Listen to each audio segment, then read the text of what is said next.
মালয়েশিয়ার ভিসার সর্বশেষ আপডেট কি? মালয়েশিয়ার ভিসা কি সবার জন্য উন্মুক্ত করে দেওয়া হলো, কিংবা মালয়েশিয়ার মেডিকেলটা কখন থেকে শুরু হবে, কখন ভিসা দেওয়া হবে এবং মালয়েশিয়ার ভিসার রেট কত, বিস্তারিত এই ভিডিওর মাধ্যমে তুলে ধরার চেষ্টা করব। সাথে আছি আমি শাহাবুদ্দিন শিহাব। ভিডিওটি একটু শেয়ার করে রাখবেন, কারণ এই ভিডিওর মাধ্যমে গ্রামের সহজ সরল মালয়েশিয়াগামী বিদেশগামী যাত্রীরা অনেকে সচেতন হবে। অনেকে দেখা যাচ্ছে গণমাধ্যমে ফেসবুকে বুস্ট মেরে পোস্ট দিচ্ছে মালয়েশিয়া সবার জন্য শ্রম বাজার উন্মুক্ত করে দেওয়া হয়েছে, এমনকি মেডিকেল করাচ্ছে, মালয়েশিয়া রেট বসিয়ে দিচ্ছে। সম্পূর্ণ ভুয়া তথ্য। মালয়েশিয়া শ্রম বাজার সবে মাত্র কোয়ার্টার ফাইনালে আছে, আর কোয়ার্টার ফাইনাল থেকে সেমিফাইনাল, তারপর ফাইনালে যাবে। অথচ কিছু সংখ্যক মানুষ গ্রামের সহজ সরল মানুষদেরকে ঢাকায় এনে মেডিকেল করাচ্ছে এবং 4 লাখ 5 লাখ টাকা রেট বসিয়ে অনেকের কাছ থেকে জামানো নিচ্ছেন। দয়া করে এই ভিডিওর মাধ্যমে এটা আমি আপনাকে বোঝাতে চাচ্ছি, এই মালয়েশিয়া শ্রম বাজারটা কিংবা আমাদের যে শ্রম বাজার এশিয়া, ইউরোপ, সেন্ট্রাল, নন সেন্ট্রাল দেশগুলোতে বাংলাদেশি কর্মী যাওয়া একটা কঠিন একটা বিষয় হয়ে দাঁড়িয়েছে। এর কারণ হচ্ছে আমাদের দালাল চক্র, আমাদের তৃতীয় পক্ষ, মিডিয়া ব্যক্তিত্ব বেশি অতিরিক্ত অ্যাডভান্সের কারণে কিন্তু আমাদের শ্রম বাজারগুলো বন্ধ হয়ে যাচ্ছে। উদাহরণ হিসেবে মালয়েশিয়া শ্রম বাজারে ধরুন বিগত 4 থেকে 5 মাস যাবৎ অনেকে ফেসবুকে কিন্তু বিজ্ঞাপন দিচ্ছেন। আপনার আশেপাশে মানুষকে জিজ্ঞাসা করেন, অনেকে কিন্তু মেডিকেল করাচ্ছে মালয়েশিয়ার জন্য। অথচ আমরা এখনও জানি না যে মালয়েশিয়ার মেডিকেলটা কবে শুরু হবে এবং কিভাবে করতে হবে, কোন মাধ্যমে করতে হবে।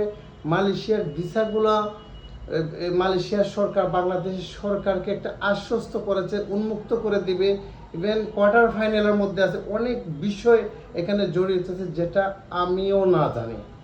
ইভেন অনেক গ্রামে সহজ সরল মানুষগুলো এভাবে কীভাবে জানবে? কারণ এক দেশে আরেক দেশের সাথে যখন শ্রম বাজার নিয়ে আলাপ হয়, কূটনীতিক বৈঠক হয়, অনেক বিষয় এখানে জড়িত থাকে যেটা সরকার প্রধান ছাড়া, রাষ্ট্রীয় প্রধান ছাড়া কেউ জানে না।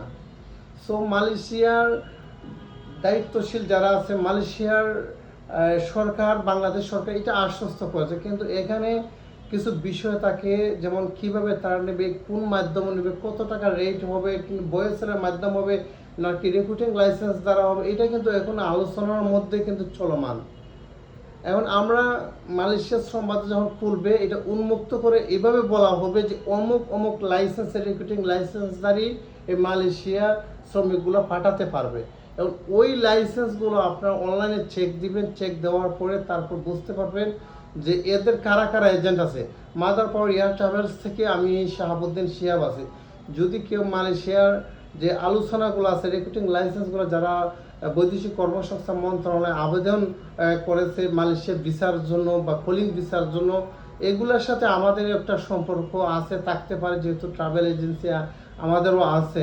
এখন আমরা এইগুলোর সাথে যোগাযোগ করে তারপর আমার মাধ্যমে যারা যায় আমি তাদের কাছে দেব। আর কেউ যদি সরাসরি তাদের মাধ্যমে যেতে চায় সেটা আরও ভালো বিষয়।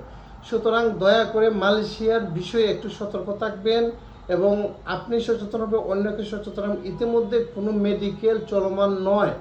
আমি সুনামগঞ্জ থেকে আসার মধ্যে ফকিরা বলে অনেকের সাথে আমার সাক্ষাৎ হয়েছে, অনেকে মালয়েশিয়া মেডিকেলের জন্য আসছে। অথচ দেখেন এখন পর্যন্ত কিন্তু কোনো জানা নাই। সুতরাং মালয়েশিয়া পাঠানোর নামে শ্রম বাজার বন্ধ করার জন্য এবং বাংলাদেশ সরকারকে প্রশ্নবিদ্ধ করার জন্য এবং বাংলাদেশ থেকে শ্রমিক যাওয়ার জন্য যে সমস্ত বাধা হয়ে দাঁড়ায়, এই সমস্ত এই অ্যাডভান্স মানুষগুলো কারা, যারা চটাও বিজ্ঞাপন দেয়, বুস্ট মেরে পোস্ট দেয়। এই জন্য দালাল কিভাবে চিহ্নিত করবেন? দালাল চিহ্নিত করার একটা মাধ্যম হচ্ছে যে চটাও বিজ্ঞাপন দিবে, কারণ তার বিজ্ঞাপনের প্রয়োজন। যারা সত্যিকারের কাজ করে অতটা বিজ্ঞাপনের প্রয়োজন হয় না। সুতরাং সচেতন থাকবেন এবং অন্যকে সচেতন করবে। ভিডিওটি শেয়ার করার জন্য অনুরোধ করা হলো। সত্য সন্ধানে প্রবাসীদের কল্যাণে, সাথে আছে আমি শাহাবুদ্দিন শিহাব। আল্লাহ হাফেজ।